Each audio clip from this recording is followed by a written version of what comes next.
adventure. Welcome to the stage, Erin. Welcome.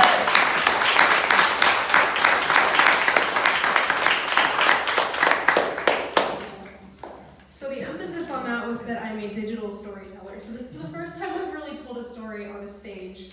I was in theater for a while in high school, but that goes back quite a bit. So bear with me if I glance at my notes here. So growing up, I was always told the classic reminders. Don't talk to strangers. It's just not a good idea. Don't take food or beverages from people you don't know. And you should definitely not get into a vehicle with someone you just met. Well, this is a story about a time that I definitely did not follow that first rule. I definitely didn't follow the second. And I'm sorry, Mom, I definitely didn't follow the third.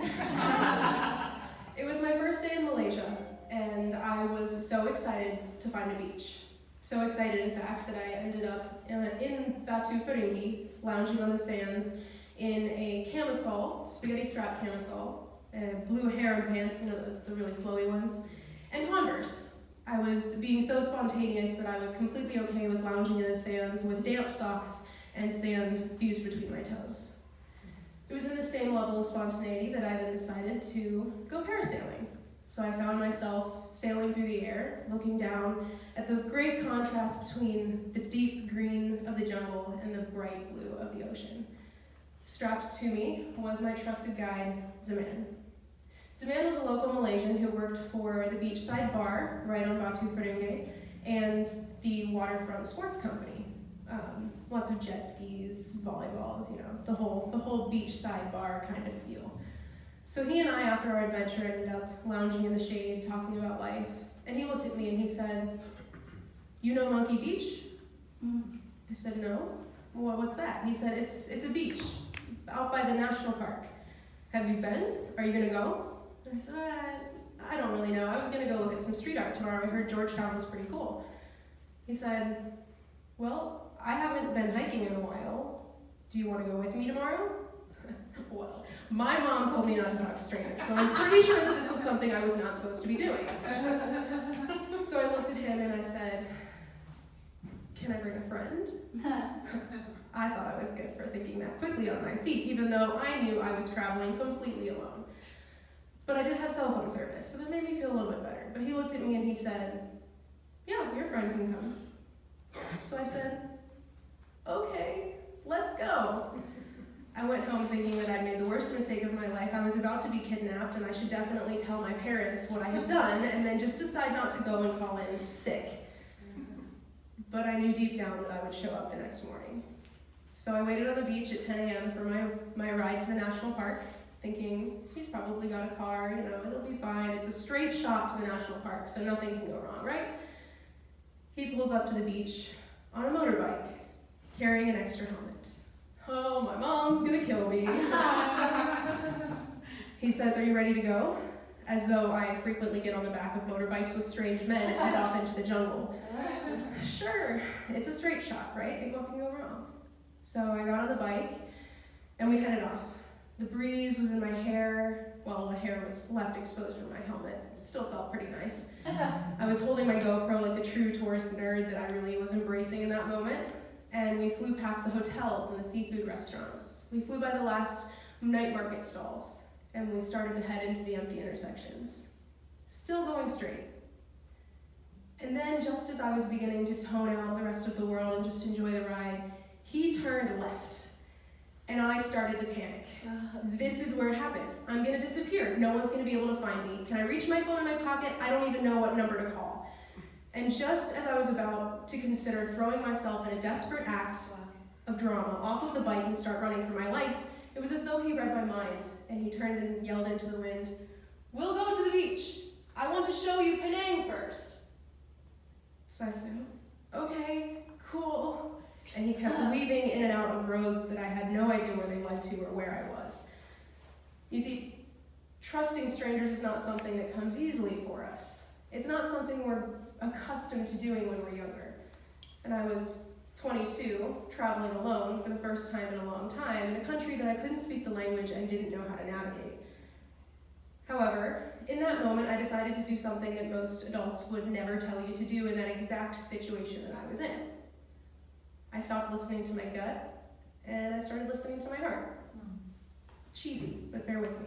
Yeah. So we continue to weave through the mountains, and then a little bit later we're traveling on foot. And we're hiking up this hidden waterfall off the side of the road. And I'm climbing and jumping from boulder to boulder on an adventure that I never ever pictured myself partaking in. And at the top, there's a little swimming pool. And we just sit there in silence. I still don't know this man. I still barely have any information about what his lifestyle is, other than he works on the beach. But he wanted to show me the waterfall. And in that moment, I felt as though I could trust him.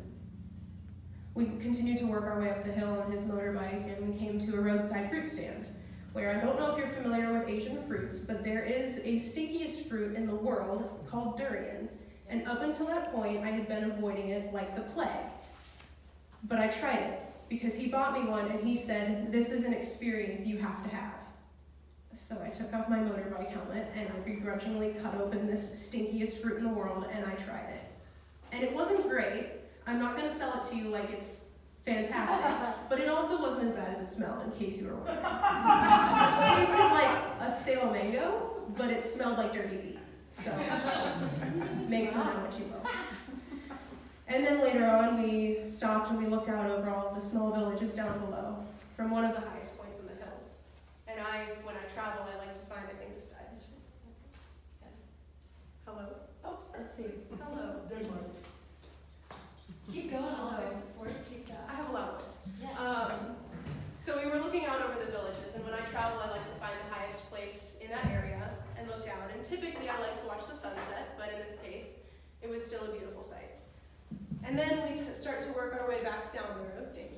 We start to work our way back down the hill, and he veers off to the side of the road. He stops the bike. I'm not so sure. He stops the bike. Oh, Jennifer's got you. I'll fix you a new one.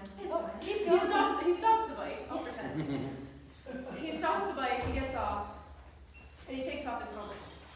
And I'm like, okay, this is for sure when I die. He's off on the side of the road in Malaysia. I can't communicate, and I'm definitely going to die here. He looks at me, he points at the bike, and he says, "Your turn." And I gave him the same look that my mother would have given me if I had told her about this adventure before I left. But he stood there and smiled, and he showed me how to ride the bike, and he smiled at me as I went off down the hill without him. I was whizzing in and around the winding roads with the jungle on my right and the open sea on my left, and I was just waiting for someone to yell "cut," because I was determined that I was in the new Malaysian remake of Eat, Pray, Love. So we get to Monkey Beach, we hike and really sweat our way there because it is 100 degrees and the humidity in Southeast Asia is unimaginable. If anyone has ever been, anyone? No sympathy, well just trust me, it's miserable. So we hiked to Monkey Beach, and the man was fairly quiet. He wasn't a conversationalist by any means. He was more of an observer.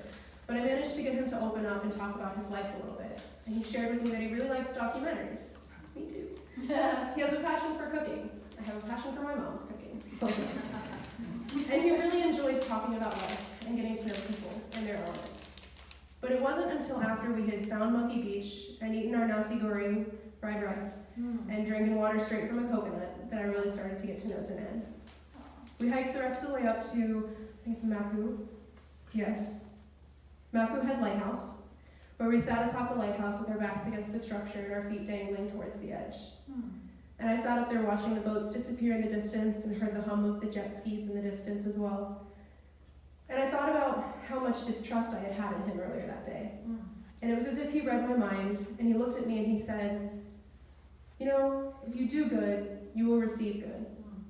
He said, "You have to trust. If you cannot trust, you cannot be happy." And I felt as though Rafiki himself were bopping me over the head with his staff, saying, "Hakuna Matata, why were you so scared?" And I looked at him and I said, "Thank you. This day has been so incredible." You see, Zaman believed that if you trust no one, if you trust everyone, you risk heartbreak, you risk disappointment. But if you trust no one, you guarantee a life of loneliness. So rather than take the guarantee, you should take the risk. Granted, kids, I'm not recommending you get onto the back of a motorbike with a stranger you just met and go off into the forest. That's not what I'm saying. I just want to make sure that's very clear here. It's not for every situation. He looked at me and he said, good people will find good people. Guilty people, he meant bad people, will find guilty people. If you do good, you will find good. You will find good people in your heart and in your head. You'll just know. Thank you. Woo! Thank you. Wow. First time coming out there. Thank you. You must come back for more. Thank you. Wow, that's awesome. I've had that smelly fruit. It does smell like